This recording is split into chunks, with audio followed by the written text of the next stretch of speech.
básicamente, representa caminar diario, representa un hecho al hecho de demostrar diariamente cuán grande es Dios en nuestras vidas. Por ejemplo, las personas usualmente pasan por conflictos y nosotros también.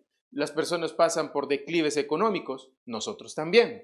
Las personas comúnmente pasan por enfermedades, nosotros también. Las personas tienen temores, tienen luchas, frustraciones, nosotros también. Las personas pasan por momentos felices, ¿verdad? Donde están de repente extasiados y disfrutan pasar momentos en familia. Tienen momentos también conflictivos donde hay rupturas, luchas, contiendas. Nosotros también. Entonces, ¿cuál es la diferencia entonces de aquellas personas que sí tienen a Cristo en su corazón y de aquellos que no tienen a Cristo en su corazón? ¿Cuál es la diferencia? La esencia principal que nos diferencia es que tenemos a Cristo justamente en nuestro corazón, que hay una aseguranza, una seguridad de vida eterna que Él nos ha puesto en nuestras vidas. Contrario de repente a alguien que no tiene a Cristo en su corazón, nosotros sí tenemos al poderoso quien pelea nuestras batallas. Tenemos al gigante, al Rey de Reyes, quien nos da dirección, quien aún nos llena a nosotros, por ejemplo, el deseo de hacer su voluntad. Contrario a aquel que no tiene a Cristo en su corazón, intenta alejarse lo más que pueda de Él, no acepta lo que su palabra dice, no quiere vivir bajo lo que la Biblia y sus parámetros nos enseñan, no desea hacerlo, quiere vivir a su cuenta, a sus anchas, y obviamente va a sufrir y pasará por todo ese tipo de penurias, igual que nosotros, pero lo que nos diferencia es que tenemos a Cristo como nuestro sustentador, como nuestro restaurador, como el Espíritu Santo, por ejemplo, aquel que viene y nos consuela. Este mensaje que vamos a hablar el día de hoy creo que nos va a responder muchas preguntas en nuestro caminar cristiano o nuestro estilo de vida que hemos estado transitando todos estos años. Nos va a responder muchas dudas a las cuales nosotros no supimos responder en su momento, pero creo que este capítulo 5 refleja justamente esa verdad. Hasta este momento, Pablo nos ha estado enseñando muchas cosas con respecto a la justificación, ¿verdad? Él nos estuvo hablando primero acerca de la necesidad de ser justificados. ¿Recuerdan ustedes el capítulo 1, capítulo 2? Él estuvo hablando acerca de, por ejemplo, nuestra condición, que estamos en la misma condición de ser pecadores, tanto gentiles como judíos, estamos todos involucrados en ese asunto, somos enemigos de Dios, estamos en guerra con Él. ¿Por qué? Porque no nos gusta estar cerca a Él. Nuestra impiedad e injusticia nos ha alejado de Él y por ende la ira de Dios se ha desatado sobre nosotros. Pero lo que hemos aprendido también por ejemplo, es que Dios en su infinita misericordia, Él tuvo un plan extraordinario que constaba en que Él mismo iba a descender a esta tierra, ¿verdad? A través de la persona de su Hijo amado Jesucristo y venir a nosotros, morir por nosotros, no solamente morir, sino resucitar al tercer día para que en Él pague todos nuestros pecados, todas las cosas que nosotros merecíamos pagar y merecíamos ser castigados en sus hombros. Él lo recibió, Él lo sufrió, Él lo padeció. Pero al mismo modo también todo lo que le correspondía a Cristo como heredero también nos lo puso en nuestra cuenta, porque somos, dice, coherederos juntamente con Cristo. Todas estas cosas extraordinarias lo hemos estado leyendo, lo hemos estado estudiando en lo que Pablo nos ha dicho. Entonces, no solamente Él nos predicó acerca de la necesidad de ser justificados, sino también de la forma, la metodología, cómo yo puedo ser justificado. Y es justamente a través de la persona de Cristo, que es entregando mi vida a Él, es decir, poner mi fe en la persona de Cristo y en su obra. ¿Qué obra hizo? Entregar su vida, morir por mí, entregarme justamente aquello que yo no me merecía. Y ahora Pablo va a hablarnos un poco acerca de los beneficios, ¿verdad? De los beneficios de ser justificados por el Señor, de los beneficios de ser justificados por el Señor. Ahora, ¿qué significa la palabra justificación? La palabra justificación es una declaración legal en la que la persona que está ante el tribunal, pues es declarado inocente, es justificado. En el tribunal solamente hay dos tipos de resultados para esa persona que está ahí. O es declarado culpable, o es declarado inocente, o es culpable o es justificado, ¿verdad? Y en este sentido, la palabra justificado, en el contexto de un tribunal, lo que Dios nos está diciendo prácticamente es que ustedes han sido declarados inocentes. La inocencia justamente de lo que anteriormente, siendo culpables, nos merecíamos tantas y tantas cosas, ahora siendo inocentes, no solamente que no nos merecemos el castigo mortal, verdad y eterno que la Biblia describe, sino que también Dios nos da aquello que no nos merecemos, es decir, la herencia que le corresponde a Cristo, también nosotros lo disfrutaremos. Amén. Entonces, bajo esta introducción que les acabo de dar, espero ser muy escueto, ¿verdad? Y también ser entendible en esta mañana. Vamos a empezar entonces lo que conlleva este estudio del capítulo 5, versículos del 1 al 5 del libro de Romanos. Dice la palabra de Dios así: justificados pues por la fe, tenemos paz para con Dios, de nuestro Señor Jesús, por medio de nuestro Señor Jesucristo, por quien también tenemos, dice, entrada por la fe a esta gracia en la cual estamos firmes y nos gloriamos en la esperanza de la gloria de Dios. Y no solo esto, sino que también dice, nos gloriamos en las tribulaciones, sabiendo que la tribulación produce paciencia y la paciencia prueba y la prueba esperanza y la esperanza no avergüenza, porque el amor de Dios ha sido derramado en nuestros corazones por el Espíritu Santo que nos fue dado. Usualmente usamos estos versículos bíblicos, ¿verdad?, para hablar acerca de paz, acerca de tranquilidad, pero vamos a estudiar realmente de lo que significan cada uno de estos versículos bíblicos en este contexto tan precioso que Pablo nos lo plasma.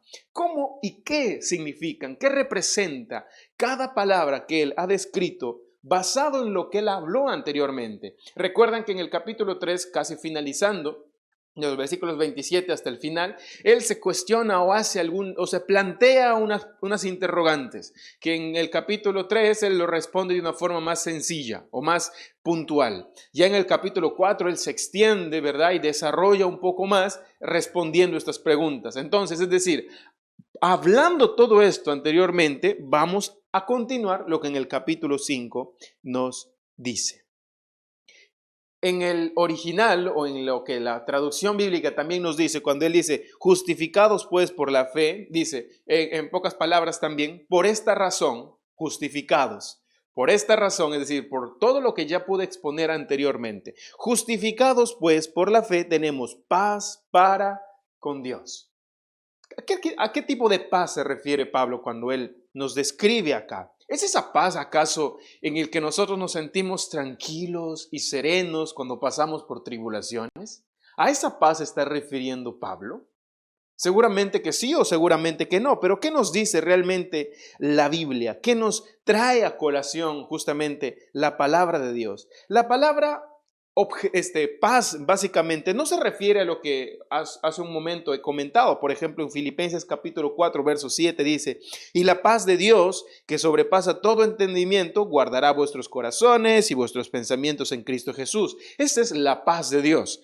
Pero lo que estamos hablando acá, dice, tenemos paz para con Dios, no la paz de Dios. La paz de Dios es aquello que nos ayuda a nosotros de repente pararnos firmes ante cualquier tipo de conflictos. Pero esta paz de Dios, seamos un poco realistas. Muchas veces esta paz de Dios es variable o es subjetiva, no porque Dios haya permitido que sea así o porque la misma esencia de su paz sea así, sino porque nosotros nos olvidamos.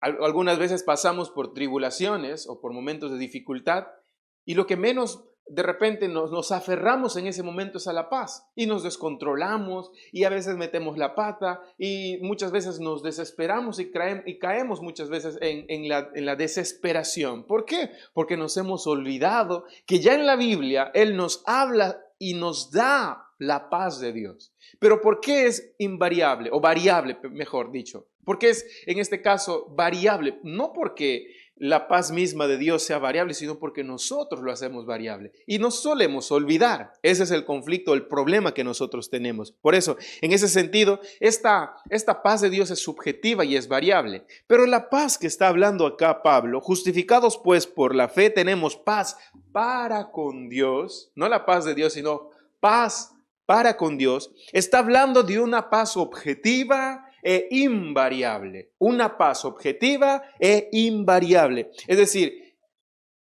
lo que nos está presentando aquí prácticamente es decirnos, hijitos míos o mis estimados amigos, hubo un tiempo en el que Dios y la humanidad estuvo en guerra. Nosotros estuvimos alejados de Dios. La ira de Dios se había desatado sobre los hombres. Es lo que leímos, por ejemplo, nosotros en nuestros primeros capítulos que hemos leído. Había una distancia tan fuerte y tan grande entre Dios y la humanidad. No había paz. Dios no podía o no puede estar juntamente con el pecado. No lo puede hacer por su propia naturaleza, por su santidad. Es decir, había un conflicto entre Dios y la humanidad. No había forma de que exista esta coinonía, esta relación estrecha. No había forma. Antes estuvimos en enemistad con Dios. Leamos algunos versículos bíblicos que nos van a ayudar a recordar esto. ¿Cómo es posible que Dios esté en enemistad con su pueblo? Sí, es lo que la Biblia nos dice. Mira, Efesios capítulo 5, versículo 6. Que nadie os engañe con palabras vanas, pues por causa de estas cosas la ira de Dios viene sobre los hijos de desobediencia. Juan capítulo 3, versículo 36. El que cree en el Hijo tiene vida eterna, pero el que no obedece al Hijo no verá la vida, sino que la ira de Dios permanece sobre él. Es decir, la ira de Dios permanece sobre él. Es decir, anteriormente la ira de Dios seguía estando. Y si te presenten a Cristo para ser Él tu Salvador, tu sustentador, el que traiga restauración a tu vida, el que te salve, en pocas palabras, si no aceptas eso, la ira de Dios continuará permaneciendo sobre uno. Esa es la realidad. Es decir, hay un conflicto entre Dios y los hombres por su naturaleza de santidad y porque los hombres simplemente desechan a Dios, no quieren nada de Él, se rehúsan a obedecer su palabra, se rehúsan a escuchar sus consejos. Dios los dice, o Dios nos dice, perdonen, pero nosotros no queremos perdonar. Dios nos dice, amen a sus enemigos, pero nosotros no queremos obedecer. Dios nos dice, envíe a mi Hijo para que a través de Él ustedes puedan ser salvos. Nosotros decimos, no quiero nada de Él. Sí, Jesús, un pata muy buena onda, podemos estudiar sus escritos y hasta ahí nada más, pero hacerle mi Señor, por favor, yo soy amo, yo soy dueño de mi vida. Este conflicto tiene que ver con con un sentido de pertenencia. Dios quiere y reclama la autoridad completa de nuestras vidas. Eso es lo que Dios quiere. Dios quiere convertirse en el amo, en el dueño, en el Señor de nuestras vidas. Si no tenemos a Cristo en nuestro corazón, el hombre quiere tener el control de su vida, hacer con su vida lo que él quiere. La ira de Dios estaba sobre todos nosotros a causa de nuestro pecado. El pecado justamente ha hecho que estemos lejanos de Dios. Estábamos en guerra con Dios, estábamos en lejanía con Dios. Y Dios reclama derecho, como les comenté, sobre nuestras vidas. Y si no somos cristianos, quien reclama ese derecho somos nosotros mismos. Entonces hay una lucha de poderes. No porque Dios sea, a lo mejor no tenga el poder suficiente para poder convencernos a nosotros, sino que Él es tan caballeroso y nos deja a nosotros también esa libertad en la que podemos vivir y transitar. No somos pues marionetas como que Él moviera el titiritero y nosotros seamos títeres en sus manos, ¿no? Nosotros tenemos también la responsabilidad de tomar estas decisiones. Y cuando tomamos justamente la decisión de no hacer de Él nuestro Señor y Salvador, estamos en un conflicto justamente con Él.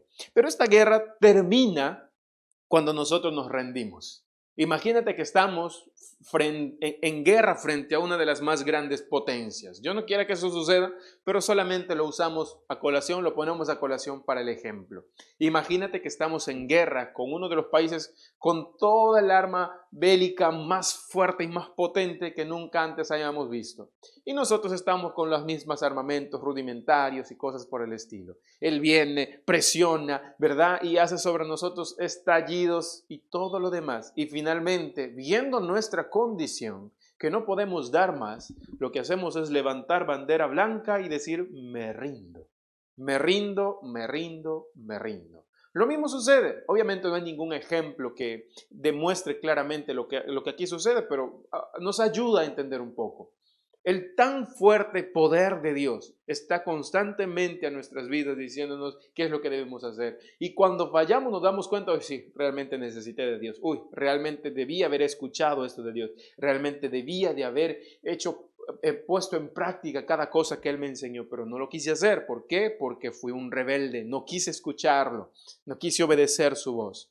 Eso es lo que había sucedido. Entonces, lo que sucede aquí es siendo conscientes de su fuerza y de su poder, de su autoridad. Nosotros levantamos bandera blanca y decimos, nos rendimos y confiamos únicamente en Jesús como nuestro Señor y verdadero Salvador. Colosenses capítulo 1, versículos del 21 al 22 dice, antes ustedes estaban lejos de Dios y eran sus enemigos.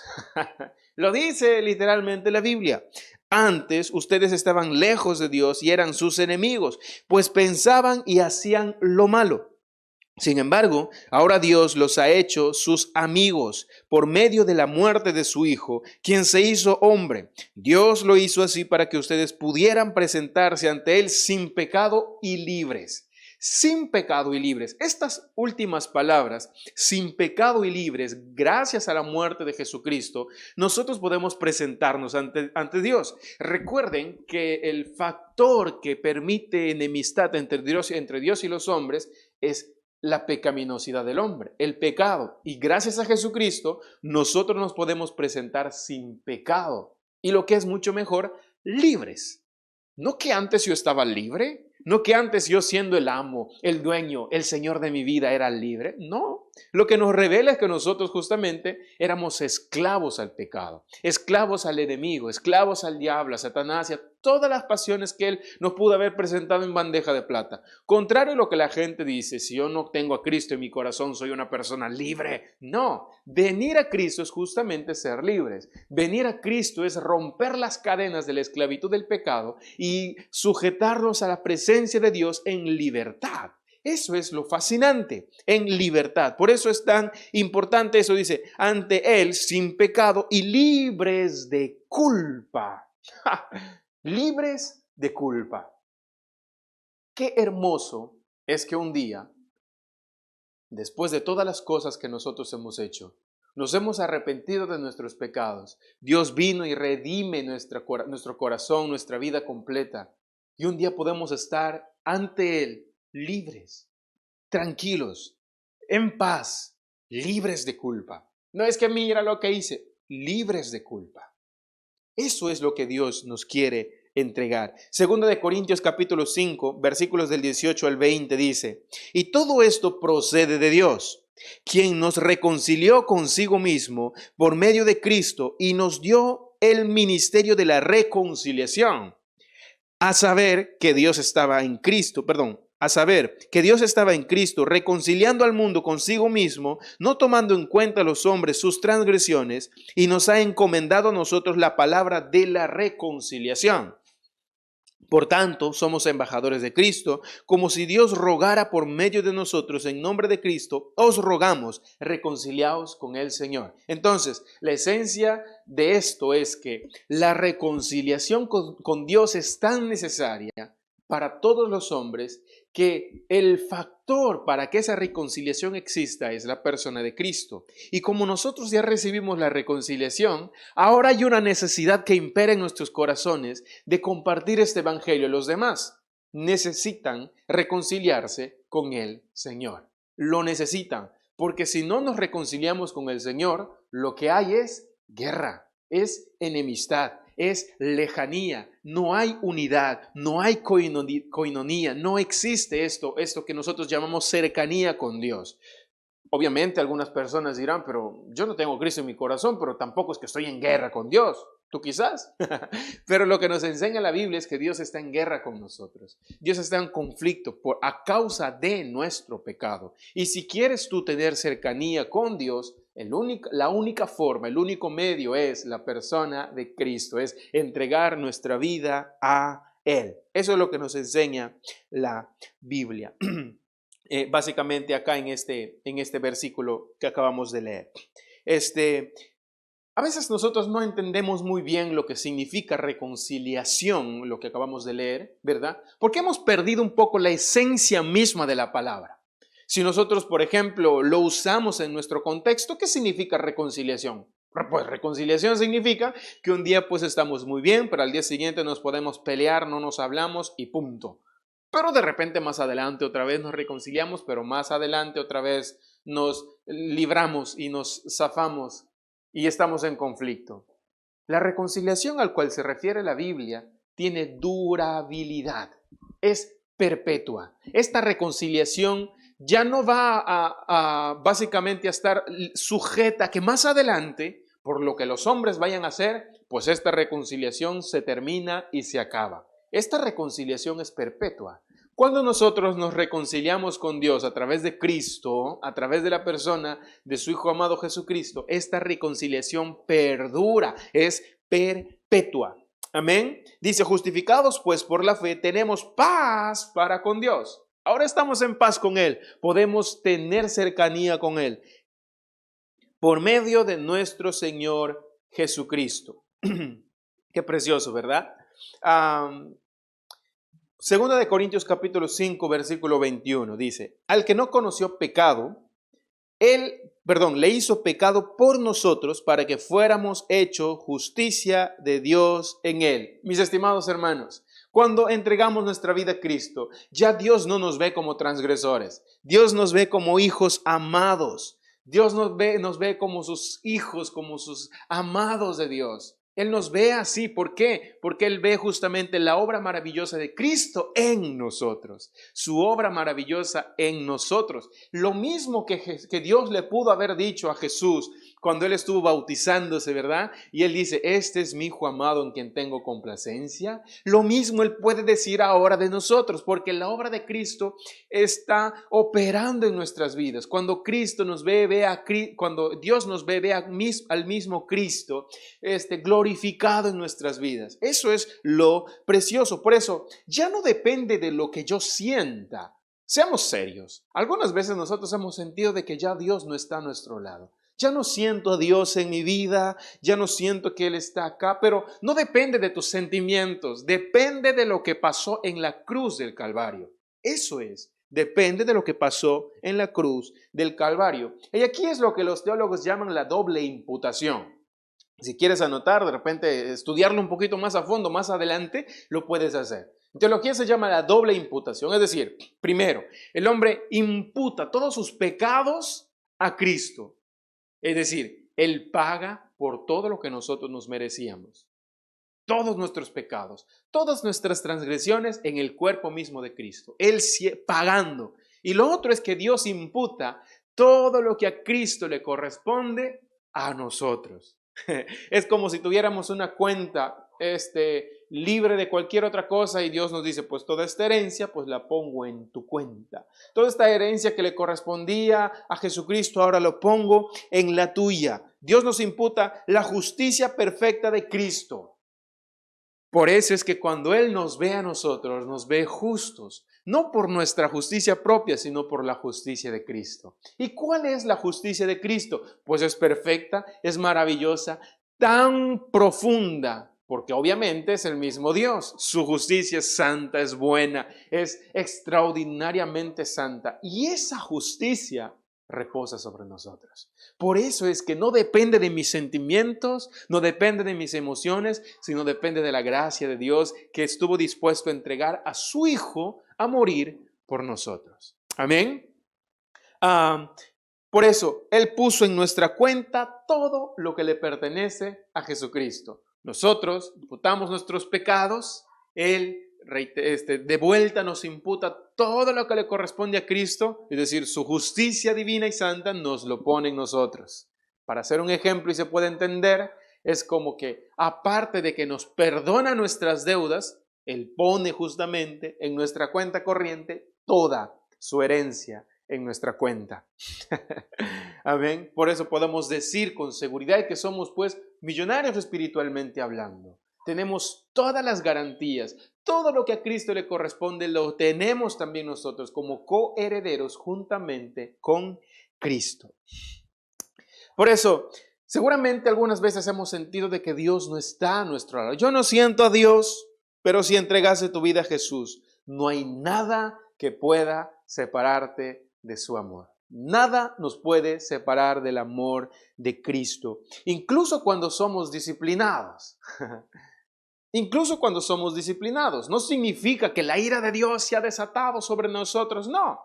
Lo que la Biblia nos enseña es que aún la disciplina, aquello que Dios permite, pues es justamente para nuestro bien y Él lo hace porque nos ama. ¿Qué tal si me acompañas por favor un momento al libro de Hebreos?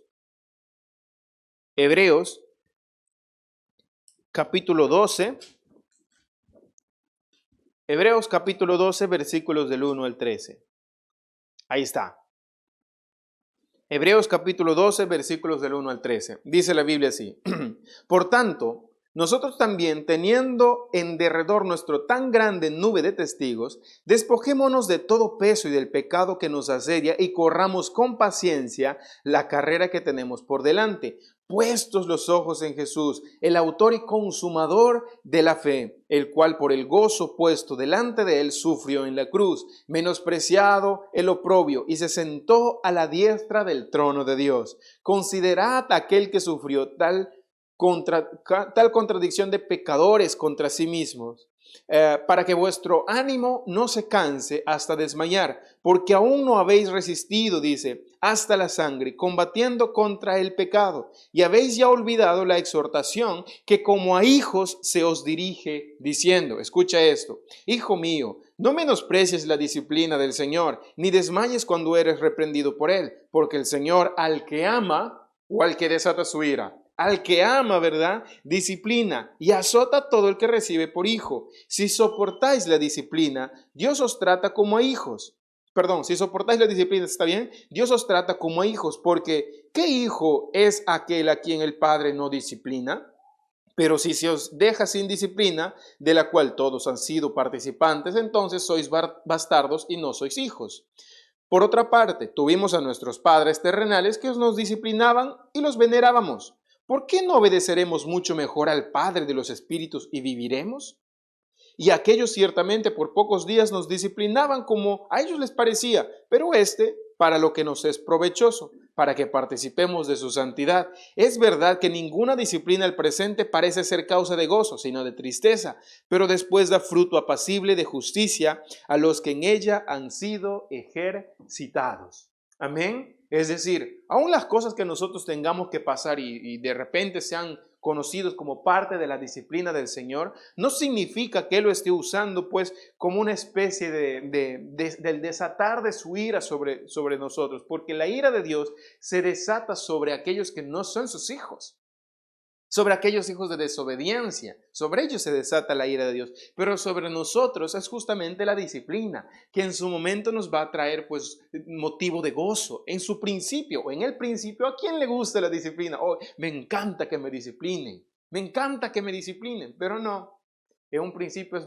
no es motivo de gozo, pero en su momento traerá justamente un resultado para todos aquellos que han sido ejercitados bajo este sistema de disciplina. Amén. Por eso es que creo yo que esto no nos lleva a tomar el pecado con ligereza, muy por el contrario, ¿verdad? Es que como yo ya soy hijo de Dios y puedo hacer lo que me venga en gana, total, ya Dios me ha perdonado. Nada hará que yo pueda alejarme de Él. Claro, está muy bien. Eso es totalmente cierto. Lo cierto es que si nosotros vivimos anhelando el pecado y creyendo que vivir un estilo de vida en pecado es una muestra de que somos hijos de Dios, estamos equivocados. Una forma o evidencia de que nosotros tenemos a Cristo en nuestro corazón es justamente por los frutos. La Biblia dice, ¿verdad?, que por sus frutos los conoceréis. Por sus frutos los conoceréis. Entonces es tan importante decir eso, que esta enseñanza, este misterio que acabamos de aprender, no nos da a nosotros como que carta abierta para pecar y vivir en libertinaje. Muy por el contrario, nos ayuda a amar y vivir en obediencia al Señor, vivir siendo agradecidos porque nos dio algo que no nos merecíamos. Es como si alguien puso este ejemplo, ¿no? Dice que un jovencito se acerca a su papá y le dice, pues papá, yo quiero retirarme de este curso que estoy llevando porque sé que no voy a dar. Las materias son muy fuertes, muy pesadas y no lo voy a poder pasar, no lo voy a poder llevar. Me gustaría que puedas permitir que yo no pueda llevar este ciclo o este año ese curso. Me preparo un poco más en todo este año y ya para el próximo año lo podía llevar con mejor resultado, para estar más preparado.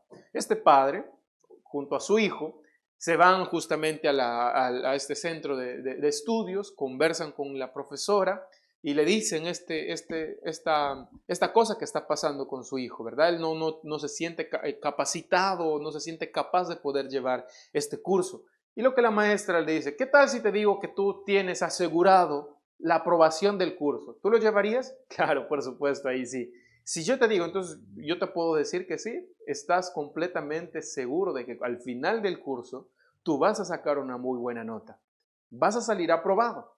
Entonces, ni corto ni perezoso, el joven le dijo a su papá, papá, olvida todo lo que te dije. Ya la maestra me dijo que yo sí, efectivamente voy a salir aprobado en este curso y con eso asunto arreglado. Este hijo, finalmente, al final del curso, pues salió aprobado. Y no es que él dejó de estudiar, estudió su ritmo normal, hizo sus tareas, sus prácticas, llevó sus exámenes y todo, y finalmente salió aprobado.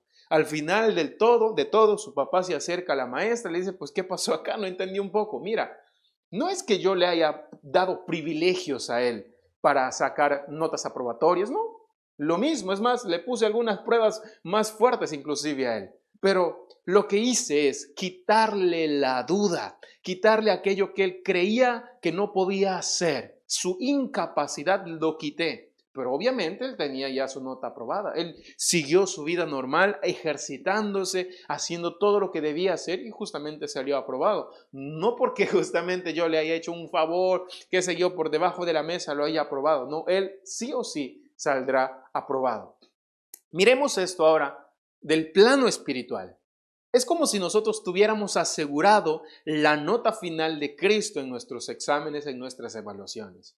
Seguramente habrá momentos en los que vamos a tropezar y vamos a pecar y vamos a fallar, pero nada de eso nos va a definir que nosotros vayamos a sacar una nota mala al final de nuestra evaluación, usando este mismo ejemplo, sino que Dios nos da a nosotros todo lo necesario para poder perseverar, para poder persistir y finalmente pues salir con una nota aprobatoria. Lo cierto es que ya nosotros tenemos seguro la nota al final de nuestra evaluación. Obviamente usando esta misma metáfora. Eso es lo que Dios nos promete justamente en su palabra. Lo segundo que también podemos leer acá en la Biblia, que es en el versículo número 2, es que tenemos pleno acceso al Dios de la gracia. Vamos a ver 4 beneficios. El primer beneficio es que tenemos paz para con Dios. La guerra finalizó. Tenemos ese libre acceso a nuestro Señor. Lo segundo es que tenemos pleno acceso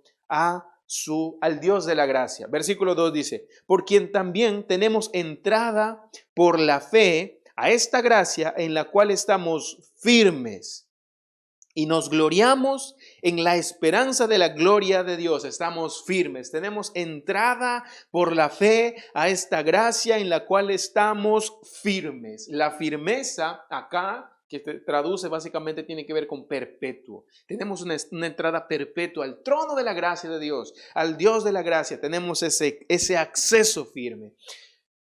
Anteriormente, un rey podía perdonarte, un monarca te podía perdonar, te daba pues un documento que acreditaba que tú ya no tienes ninguna deuda. Pero no garantizaba, o él no estaba en la obligación de que tú vivieras en su trono, en su reino, ¿verdad? En su palacio. Tú no podrías, él simplemente de repente te decía, estás perdonado, pero no quiero tener ninguna amistad contigo, y simplemente eras exiliado y salías de esas tierras y nunca más tenías contacto con el rey. Lo que sucede acá y lo que nos está diciendo es que Él nos complace o nos está concediendo el completo acceso al trono de su gracia 24/7, todo el tiempo, perpetuo. Desde el momento en que recibimos a Cristo en nuestro corazón, hay una perpetua firmeza de entrada al trono de la gracia de Dios. Por eso es que cuando estamos aún en la madrugada y tú quieres conversar con tu Padre, Él está ahí. En cualquier hora del día, Él está ahí. Mientras estás trabajando y quieres conversar con tu Padre, Él está ahí porque tenemos un acceso firme, perpetuo al trono de la gracia de Dios. Podemos acceder con libertad. Él está ahí dispuesto a escucharnos. Está cercano a nosotros. Él quiere disfrutar de esta coinonía con aquel que ha perdonado. No es que nos perdona y no quiero saber nada contigo. Él nos llama amigos, hijitos míos. Él nos llama justamente a su dulce creación. Somos nosotros sus hijos amados. Eso es lo beneficioso justamente de tener a Cristo en nuestro corazón. Hebreos capítulo 10, versículo 19 dice así. Entonces, hermanos, puesto que tenemos confianza para entrar al lugar santísimo por la sangre de Jesús. Esto es básicamente una analogía para referirse a lo que sucedía en el antiguo pacto. Estabas en el templo. Los gentiles se quedaban fuera del templo, porque son gentiles, ¿no? Son gentiles y ustedes pues no merecen estar dentro del templo. Los judíos estaban dentro del templo, un poquito más dentro. Los sacerdotes un poco más adentro. Pero el sumo sacerdote era el único que podía acceder al lugar santísimo. ¿Cuál veces quiera? No, solamente una vez al año en el día de la expiación y obviamente llevando la sangre del cordero es la única forma en cómo él podía entrar al lugar santísimo. Solamente el sumo sacerdote, solamente él. Y lo que la Biblia nos dice es que Cristo es nuestro sumo sacerdote y que cuando él murió, él rasgó justamente eso velo que separaba de Dios y los hombres, él rasgó ese velo y este lugar santísimo ahora es de libre acceso para todos aquellos que han recibido a Cristo como su Señor y su Salvador. No solamente fuera del templo, yo quisiera entrar a ese lugar, no solamente un poquito dentro del templo y miramos a lo lejos, mira cómo ellos sí pueden acceder al lugar santísimo, no otro poquito más, sino que estamos dentro del lugar santísimo. Podemos acceder al trono de la gracia de nuestro Señor y hablar y conversar con Él y que Él nos ministre en nuestros corazones, que Él nos hable, que Él nos llene con su perpetua sabiduría. Eso es justamente uno de los más grandes beneficios de haber sido justificados por el Señor. Y ahora lo que nos dice la Biblia es que es permanente y es seguro. No es como cuando hoy día, ¿verdad? En gobierno, algunas personas pues tienen algunos contactos, tienen acceso a las grandes autoridades y pueden estar cercanos a él, pero un día fallan y nunca más te vuelvo a ver. Lo que sucede acá es que tenemos la libertad de poder estar ante el trono de la gracia, no por lo que yo sienta, no por lo que yo haga, sino por lo que Cristo ha hecho en la cruz por mí. Es por eso que se llama el trono de la gracia misma. Leamos nuevamente porque por quien también tenemos entrada por la fe a esta gracia en la cual estamos firmes. Estamos firmes. No por la capacidad del hombre para ser firme, sino por lo que Dios ha hecho por nosotros en la cruz del Calvario. Por eso no depende de nuestro desempeño y de cuán buenos seamos nosotros, lo que depende es de la gracia de Dios. Depende de la gracia de Dios. No podemos caer en ese sentido en desgracia. ¿Por qué? Porque la sola naturaleza de Dios es que Él está lleno de gracia. Él tendría que ser un Dios sin gracia para que nosotros justamente ya no tengamos acceso a ese trono. Pero lo que nos dice la Biblia que Dios es un Dios de gracia, amor, justicia y verdad. Y muchas otras cosas más, obviamente, pero estas son algunas de las que puedo hablar en este momento. Por eso, para que eso ocurra o para que nosotros seamos, digamos, tipo una persona que tiene contacto con alguien de gobierno, se porta mal y ya nunca más tiene acceso. Para que eso ocurra, tendría Dios que ser alguien sin gracia. Pero lo que la Biblia nos dice es que eso es imposible. Dios es un Dios de gracia.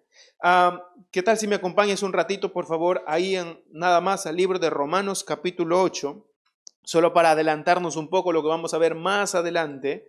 Romanos capítulo 8, versículos 38 al 39. Dice, por lo cual, presta mucha atención a estos versos que les voy a leer ahorita. Por lo cual, estoy seguro de que ni la muerte, ni la vida, ni ángeles, ni principados, ni potestades, ni lo presente, ni lo porvenir, ni lo presente, lo que yo hago ahora, ni lo porvenir, ¿qué es lo que vas a hacer tú? No lo sé, ni aun eso, ni lo alto, ni lo profundo, ni ninguna otra cosa creada nos podrá separar del amor de Dios que es en Cristo Jesús, que es en Cristo Jesús, Señor nuestro. No es que es en lo bueno que tú eres, en lo disciplinado que tú eres, en la forma en cómo te vistes, en la forma en cómo hablas, en las obras que tú haces. No, sino que es en Cristo Jesús, Señor nuestro. Esto debería despertarnos en avivamiento para la seguridad de nuestra salvación, de estar 100% seguros en que el día en que nosotros nos partamos de esta tierra, tendremos el libre acceso al trono de la gracia de Dios y no entrar con temor. Por eso es que nosotros ya no tememos a la muerte. No es que no nos vamos a morir, ni nos vamos a enfermar. Muy probable que nos enfermemos hoy o mañana o pasado, pero no tenemos miedo a eso. ¿Por qué? ¿Por qué tememos a la enfermedad? Porque en realidad lo que tememos es a la muerte. Porque el que se enferma tiene dolencias, es muy probable que más adelante, si que se complica, se pueda morir. Lo que finalmente es tememos a la muerte. Y lo que Pablo nos dice, pues, no temer a la muerte. Porque para mí el vivir es Cristo y el morir es ganancia. ¿Ves cómo cobra sentido cada palabra que Pablo va hablando y relatando? Justamente por lo que acabamos nosotros de leer acá en este pasaje tan precioso. Entonces, si algunos creen, esto creo que nos debería a nosotros ayudar a tener la certeza de la seguridad de nuestra salvación. Porque algunos lo que creen es que, pues, claro, obviamente Dios a través de su gracia nos salva, nos libra de nuestros pecados, ¿verdad? Somos justificados. Pero la permanencia depende de nuestras obras. Es como si, pues, digamos, ¿no? Me convierto por la gracia, pero la mantengo por las obras. Me mantengo ahí en el trono por las obras, por lo bueno que yo soy. Pero lo que nos dice la Biblia es que todo lo que nosotros hacemos es basura. Un día a lo mejor haremos lo bueno, pero al día siguiente estaremos hartos, qué sé yo. Un día tendremos consejos de sabiduría, pero al día siguiente no habrá nada que venga por nuestra mente y nos insta de repente a portarnos bien y qué sé yo. Obviamente, con esto hago un paréntesis, no estoy dando y lo que acabamos de leer más adelante, esto no es una carta abierta para vivir en libertinaje y en pecado, porque esto nos ayuda a nosotros a querer obedecer más al Señor, a sujetarnos más a su voluntad, sin tener la esperanza de que a través de esas obras yo me voy a mantener ahí en ese templo, en ese trono, en el trono de la gracia. No, porque yo lo hago a través de la persona de Cristo y porque Él dio su vida por mí, entonces en reciprocidad yo estoy dispuesto a obedecerlo, sin creer que eso me vaya a dar algo, ¿verdad? Dentro del trono de la gracia. Esto es lo importante. Por eso, no es que esto suceda lo que les acabo de leer, es decir, nosotros entramos y nos mantenemos por la gracia de Dios. Entramos al trono de la gracia y nos mantenemos ahí solamente y únicamente por la gracia de Dios. Pastor, ¿y si pierdo la fe? Eso es imposible también. ¿Cómo así? Pero yo conozco a algunos que han perdido la fe, pero la fe que proviene de Dios, esa no es posible, no tiene la posibilidad de perderse. Leamos, por ejemplo, lo que nos dice la palabra de Dios. Filipenses capítulo 1, versículo 29. Porque a vosotros, dice, se os ha concedido por amor de Cristo, no solo creer en Él, sino también sufrir por Él.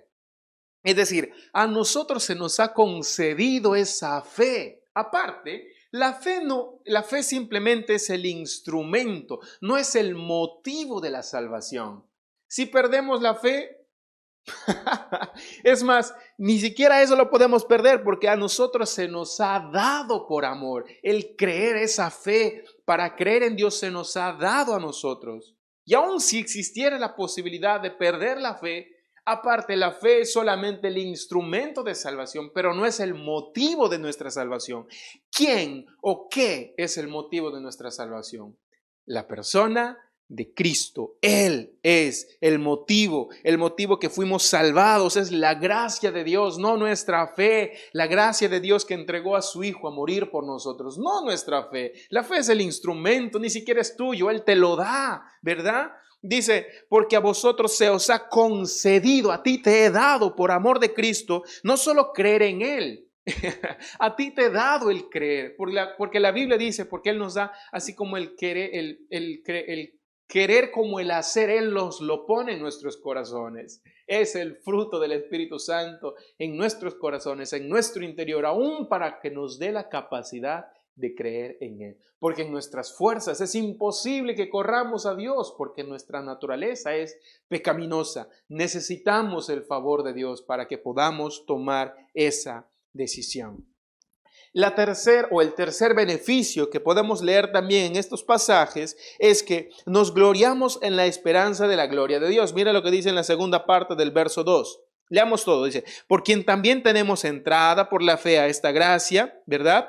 En la cual estamos firmes, dice, y nos gloriamos en la esperanza de la gloria de Dios. Como no depende de nuestro desempeño, podemos gloriarnos. Una forma mejor de traducir es podemos regocijarnos en lo que Dios nos ha dado. Podemos estar felices por lo que el Señor nos ha entregado. ¿Qué nos ha entregado? Salvación, vida eterna. Entendiendo esto es como destilan salmos de las personas, salmos de alabanza, porque de gratitud, porque ahora sí pueden regocijarse en lo que el Señor les ha entregado, no en sus obras. Mira lo bueno que yo fui para estar cercano a Dios. ¿Verdad que sería imposible cantar así? Sino, mira cuán bueno fue Él para estar cercano a Él, es decir, solamente a través de lo que Él nos ha entregado, a través de lo que Él nos ha dado. Esos salmos cobran sentido de gratitud, no en el que el hombre es exaltado, sus obras, mira cómo él sí es el hombre sabio, erudito, el que sí camina en santidad, en pureza, el que no celebra estas fiestas paganas, el que no se mezcla con el mundo, sino que nosotros dependemos de la gracia de Dios, de la gracia salvadora de nuestro Señor. Ahora, ¿cuál es esta esperanza al cual se refiere la Biblia acá? Dice, y nos gloriamos en la esperanza de la gloria de Dios. La gloria de Dios se va a manifestar. ¿Qué es la esperanza? La esperanza al cual los hombres nos aferramos, los hombres obviamente al decir, me refiero a aquellos que han recibido a Cristo en su corazón, varias cosas. Número uno es que Jesús volverá pronto con gran poder y gloria. Él un día regresará, es lo que nosotros conocemos como la segunda venida. Un día Él regresará por sus hijos, por su pueblo, pero no vendrá como vino en la primera vez, Él vendrá con gran poder y gran gloria. Así es como Él vendrá. Marcos capítulo 13, verso 26 dice, entonces verán al Hijo del Hombre que viene en las nubes con gran poder y gloria, lleno de su gloria y lleno de su majestad. Número dos es que seremos transformados por esa gloria. Lo que sucede es que la Biblia nos relata es que toda persona se arrodillará ante Él. Aquellos que han entregado su vida a Cristo también tienen recompensas. Y lo que va a pasar es que seremos transformados por esa gloria refulgente, el cual vendrá nuestro amado Señor Jesucristo. Segunda Tesalonicenses capítulo 1, verso 10 dice, cuando Él venga para ser glorificado ante sus santos en aquel día y para ser admirado entre todos los que han creído, porque nuestro testimonio ha sido creído por vosotros. Un día Él vendrá, nosotros le daremos gloria, estaremos ante Él arrodillados. No sé qué expresión de adoración, de alabanza le daremos a Él. Todo lo que ojo no vio ni oído escuchó es lo que van a suceder en ese tiempo. Pero nosotros aguardamos en esa esperanza, en que un día Él vendrá con gran poder y gran gloria. Dos, en que vamos a ser transformados también por esa gloria. Y también podemos decir que aun aquellos que hasta la creación que gime, dice, va a ser liberada de la corrupción. Toda esta maldad que nosotros vemos imperando en el corazón de las personas, un día pronto esto se acabará. Mira lo que dice en Romanos capítulo 8, versículo 21. 8:21 dice, porque también la creación misma será librada de la esclavitud de corrupción a la libertad gloriosa de los hijos de Dios. Un lugar donde ya no habrá llanto, no habrá dolor, no habrá corrupción, no habrá maldad. Es lo que la gloria, el poder de Dios va a producir. La maldad misma, la oscuridad no tendrá pues lugar cuando la gloria y el poder de Dios se manifieste. No habrá lugar. Es como cuando estuviéramos en una habitación oscura y prendemos la luz, no hay ningún lugar que quede en oscuridad. Todo se puede revelar, todo se puede ver. nuestra naturaleza tal cual somos también se va a revelar. No tendremos nada que esconder. Hoy en día a lo mejor nos escondemos muchas cosas. Nuestra esposa, nuestro esposo no sabe muchas cosas que nos guardamos, infidelidades y cosas por el estilo. Creemos que hacemos y estamos actuándolo bien, pero llegará un día en que todo eso saldrá a la luz y la oscuridad y las tinieblas no tendrán lugar ahí donde contemplaremos la segunda venida de nuestro Señor, que vendrá con gran poder y con gran gloria. Maravilloso. Tres cosas, ¿verdad? Lo que aguarda nuestra esperanza, lo que significa esta esperanza que la Biblia declara, que Jesucristo vendrá pronto, con gran poder y con gran gloria. Número dos es que vamos a ser transformados por ese poder y gloria al cual Él nos declara. Y número tres es que aún la corrupción, la maldad y todo tipo de oscuridad, aún los pequeños atisbos de oscuridad, todo ello se acabará. Eso es lo que vemos aquí también en la Biblia. Podemos hacer entonces con eso, simplemente para hacer una especie de paréntesis, podemos nosotros hacer los movimientos que querramos para paralizar agendas, cualquier tipo de cosas que nosotros vemos que se empiezan a levantar, persecuciones contra la iglesia, ¿verdad? Que están en contra de la vida, en contra de acciones que la Biblia condena. Todas estas cosas que se van a levantar, nosotros podemos pararnos firmes, hacer todo lo que esté a nuestro alcance para tratar de paralizarlos y hacer todo eso, podemos hacerlo. Es más, si tú debes dar un voto responsable, claro que debes hacerlo. En nuestro estilo de vida, tratar de frenar lo más que se pueda, claro que se puede. Pero nuestra esperanza no debe estar en que el próximo año, en que en las próximas elecciones, pues tenga que estar ahí el mejor presidente. Él sí es el presidente, el mero mero, el que nos va a salvar. No, nuestra esperanza no está en un presidente. Nuestra esperanza no está en un colectivo que nos va a librar de todas estas artimañas, ¿verdad? Del comunismo que intenta impregnar en nuestro país y en otros lugares del mundo. No está nuestra esperanza en estos colectivos. Y vaya que necesitan nuestro apoyo. Y vaya que lo están haciendo muy bien. Pero mi esperanza no está en ustedes. Mi esperanza no está en el presidente. Mi esperanza no está en nada de esto, ni en legislaciones que de repente van a intentar parar y frenar lo que la Biblia nos dice, que este mundo pues cada vez se va a poner peor. A lo mejor hoy lo frenemos, pero más adelante intentará nuevamente tomar poder y autoridad. Y eso es lo que va a suceder. Mi esperanza no está entonces en un presidente. No está mi esperanza en colectivos. No está mi esperanza en un hombre. Mi esperanza está en que un día Jesucristo regresará con gran poder y con gran gloria. Amén. Contemplaremos todos la gloria de Dios y vamos a ser transformados y vamos a participar de ese gran poder y de esa gran gloria. Entonces, con todo esto, ya haciendo como una especie de comentario al final de este punto, es que es imposible entonces que nosotros perdamos nuestra salvación. Más adelante, obviamente, tomaremos una enseñanza propiamente acerca de la seguridad de la salvación, expuesta y validada bajo estos principios que vamos a ir estudiando. Más adelante, pero solamente como adelantar, hay algunas razones que quiero darte. ¿Por qué creo yo que nuestra salvación no la podemos perder? ¿Por qué? De acuerdo a lo que hemos leído, número uno, es que porque nuestros pecados fueron perdonados. Yo creo que no puedo perder mi salvación porque todos mis pecados fueron perdonados. Todos mis pecados fueron perdonados. Número dos es porque tenemos acceso pleno y permanente, el cual se traduce acá como firmeza, firme, ¿verdad?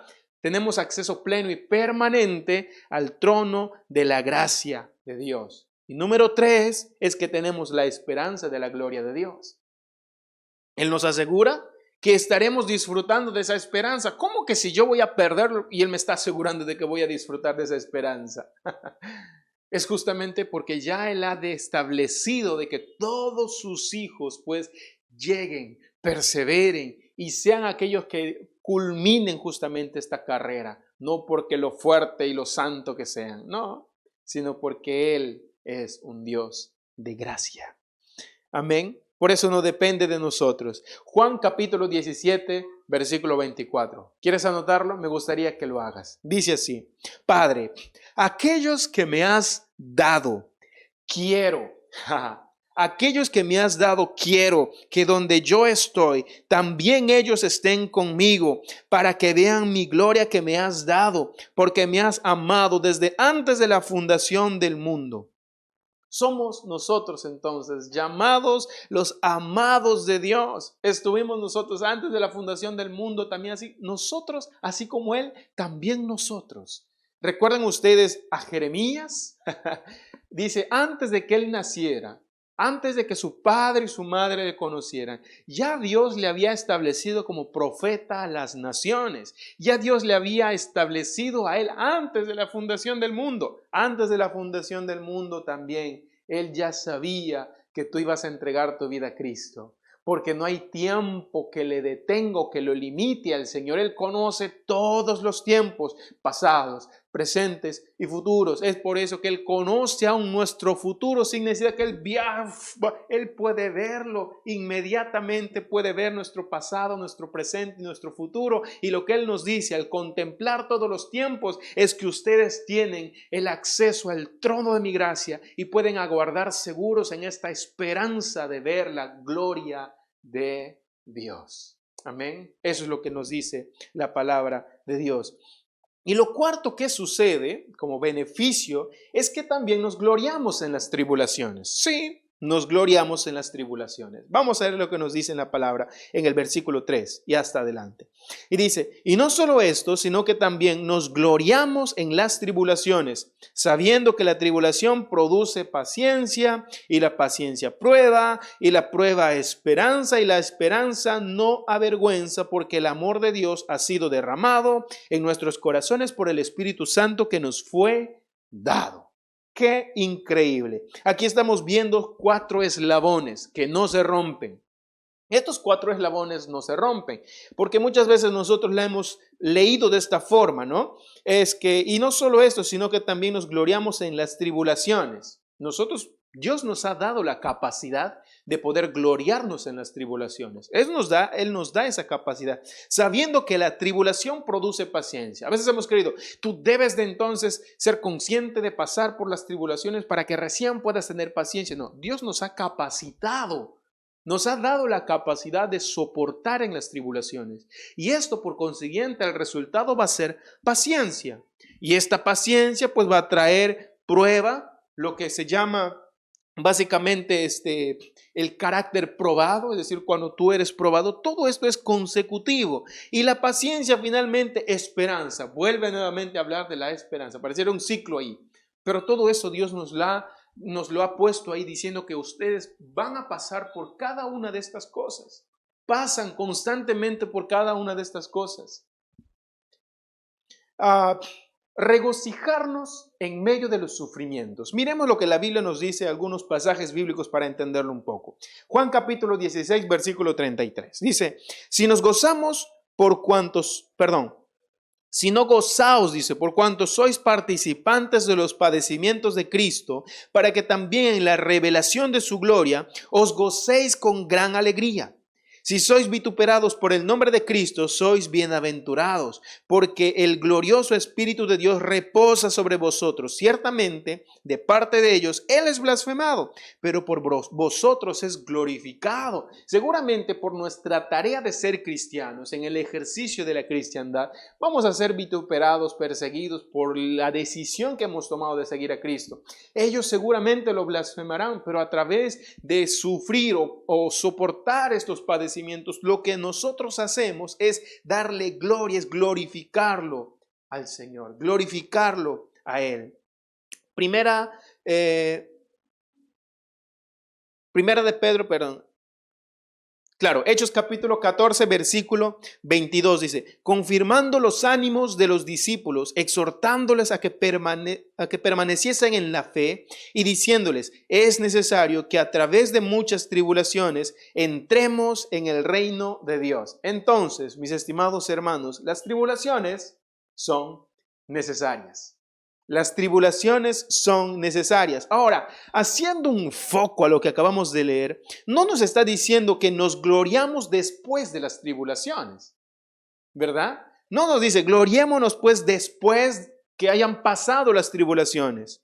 O no nos está diciendo gloriémonos o nos gloriamos a pesar de las tribulaciones. No, lo que nos dice es, y no solo esto, sino que también nos gloriamos en las tribulaciones, no a pesar de y después de o antes de. Nos dice, nos gloriamos en las tribulaciones. Esto encierra realmente un gran significado. Las tribulaciones entonces son motivo de gozo. ¿Pero por qué serían motivo de gozo? ¿Es que Dios está rigiendo sobre personas que son masoquistas, que se ríen cuando hay sufrimiento? No es a aquello que se refiere, sino por lo que va a traer como resultado el poder pasar en victoria y gloriarse en medio de las tribulaciones. Las tribulaciones lo que hacen es, primero, o dentro de las muchas cosas que nos hacen, es que nos aseguran que estamos transitando seguros por el camino que lleva a la gloria de Dios. Lo que nos dice, acabamos de leer estos versículos bíblicos, es que padecer estas tribulaciones justamente nos están diciendo, bien, estás caminando bien. El que pastor, me estoy pasando por tribulaciones, creo que ya Dios me ha dejado. No. Está bien. Eso es justamente el sentido del cristianismo. Si a razón de haber seguido a Cristo, tú tienes que padecer ciertas cosas o sufrir algunas cosas, es el camino correcto. Porque justamente estos sufrimientos lo que van a hacer es que nos van a revelar justamente nuestra relación con Cristo. ¿Cómo está nuestra relación con Cristo? ¿Cómo nos comportamos cuando pasamos por sufrimientos y por este tipo de tribulaciones? ¿Nos alejamos de Dios o permanecemos firmes? Si nos permanecemos firmes, entonces, gloria a Dios. Lo que nos está demostrando es que estás por el camino correcto. Eso es lo que nos dice. También por el resultado que produce en nuestro carácter. Las pruebas justamente van a resultar un carácter más fortalecido. Un carácter que depende más del Señor. Vaya conmigo por favor nuevamente a Romanos capítulo 8, pero ahora el versículo 17. Romanos 8, verso 17 dice, y sí, también herederos, y sí, hijos, también herederos de Dios y coherederos con Cristo, si es que padecemos juntamente con Él, para que juntamente con Él seamos glorificados. Las tribulaciones entonces son, no es que posiblemente vendrán, no, van a venir. Las tribulaciones son necesarias porque nos van a ayudar justamente en este transitar y en este caminar con Cristo. Y no solo esto, dice, sino que también nos gloriamos en las tribulaciones, sabiendo que la tribulación produce paciencia, la espera. Lo que hacen las tribulaciones es que literalmente nos ayudan a olvidarnos de cualquier otra cosa y centrarnos justamente, en Dios, solamente en Él. La paciencia produce, la tribulación produce paciencia y la paciencia prueba. Prueba básicamente es lo que les dije hace un momento, el carácter probado. Y la paciencia un carácter probado, es ver realmente de qué tú estás hecho. Revela realmente que tú eres un hijo de Dios. No entiendo esta aflicción, pero Dios sabe lo que está haciendo conmigo. No entiendo las aflicciones o las enfermedades, lo que yo estoy padeciendo, pero Señor, tú sí tienes conocimiento de todo. Me sujeto a ti y en ti espero. Paciencia, carácter probado. Y lo último que es la prueba, esperanza. Dice, y la paciencia prueba y la prueba esperanza. Y nuevamente vuelve a lo que es la esperanza. Por eso, la prueba nos permite a nosotros olvidarnos de todo lo demás. La prueba o el sufrimiento al cual nosotros leemos acá aplasta cualquier otra esperanza y nos ayuda a esperanzarnos solamente en el Señor. Nos lleva al único lugar de esperanza genuina y verdadera, y eso es nuestro amado Jesucristo. Conozco a hermanos que pasaron por muchos momentos de dificultad muy fuertes, donde literalmente su vida aún corría riesgo. Y cuando conversábamos, decía, pastor, estoy destrozado o estoy destrozada. Tengo de repente diagnósticos que o me causan un poco de temor o de frustración, y lo que escucho al final me llena de tanto gozo, pero que sea lo que Dios quiere, que sea lo que Dios quiere. Es ver que al final de todo, después de decir lo que están pasando y que es muy bueno que lo hagan, decir que al final puedo, que sea lo que Dios quiere. Mi vida está en Él. Si después de que todo esto pasa, si el Señor me presta vida, lo que yo voy a seguir es viniendo, alabando al Señor, glorificando su nombre. Qué alegría y qué gozo es sentir en esta persona que Él puede gloriarse en medio de las tribulaciones. Es decir, darle la gloria a Dios, darle lo que le corresponde al Señor. Estoy destruido, pero sé que Dios es bueno. Y todo lo que Él hace, lo hace de bondad para mí. Él me ayuda, todo lo que Él hace es para mi bien.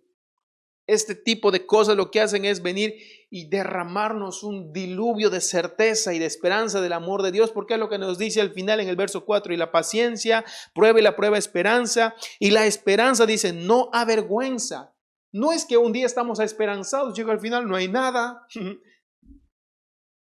No avergüenza, sino que ¿cómo se traduciría acá para entenderlo mucho mejor? Es como si yo, poniendo la misma analogía de la nota, me asegura, no, tú sí vas a salir con buena nota. Llega al final, pues resulta que tengo mala nota. Quedas avergonzado. Y la esperanza que nos dice acá no avergüenza. No te va a dejar ahí sin saber qué hacer. Como quien dice, uy, ¿y ahora qué pasó? Me dijo que sí, pero al final no. La esperanza no avergüenza. Lo que Dios promete, lo va a cumplir. Lo que Dios dijo, Él lo va a hacer en nuestras vidas. Y si Él dijo que somos salvos en Él y que tenemos una entrada triunfal al trono de su gracia, es porque así va a pasar. No avergüenza, dice, porque el amor de Dios ha sido derramado en nuestros corazones por el Espíritu Santo que nos fue dado. No dice que el Espíritu Santo fue derramado, aunque Él sí fue derramado en nosotros, pero lo que está hablando específicamente acá es que el amor de Dios ha sido derramado en nuestros corazones. ¿Por quién? Por el Espíritu Santo. El amor de Dios.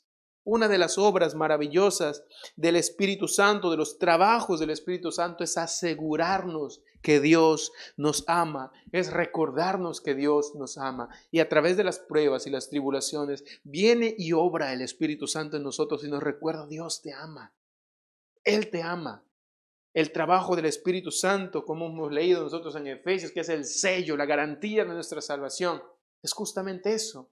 Es que constantemente está asegurando nuestra salvación. En Él descansa nuestra salvación. Ahí permanecemos seguros porque Él nos recuerda, Él nos redime, Él nos está constantemente diciéndonos de dónde nos ha sacado el Señor y hacia dónde nos está llevando el Señor. No permitas que las dudas del enemigo con respecto a tu salvación impregnen tu vida. No, al contrario, vive en la libertad de la certeza de la seguridad de tu salvación, que solamente proviene de Él, permanece en Él, es todo de Él. Amén, amén, amén. Muchas gracias por acompañarme en escuchar este mensaje. Lo más notorio de todo esto es, para no tener enemistad con Dios y obtener todos estos beneficios, solamente lo podemos obtener si tenemos a Cristo en nuestro corazón como nuestro Señor y Salvador. No existe otra manera. Si existiera otra, te aseguro que yo te lo diría. Pero lo que la Biblia nos dice es que Él es el único camino, la verdad y la vida. Y no hay nadie, no hay nada que pueda reemplazar o usurpar lo que le corresponde al Señor como único mediador para acercarnos al trono de la gracia. Si quieres recibir a Cristo como tu Señor y Salvador, me gustaría que puedas acompañarme con esta sencilla oración ahí donde tú estás. Amado Padre Celestial, en esta mañana he escuchado tu palabra y me he dado cuenta de que soy un pecador y que muchas veces, por no decir toda mi vida, he vivido en guerra contigo. Estuve alejado de ti. Tu santidad misma necesita que yo entregue mi vida a Cristo y en esta hora y reconozco a Cristo como mi Señor y Salvador personal. Te pido, Señor, que me perdones de todos ellos y me ayudes a entrar al trono de tu gracia por medio de tu Hijo Jesucristo. Creo que Él murió, creo que Él resucitó al tercer día triunfante y ahora mi vida depende de Él. Descanso en Él. Él es mi Señor y mi suficiente Salvador. Gracias te doy, Señor, porque de ahora en adelante mi vida te pertenece. En el nombre de Jesús. Amén, amén.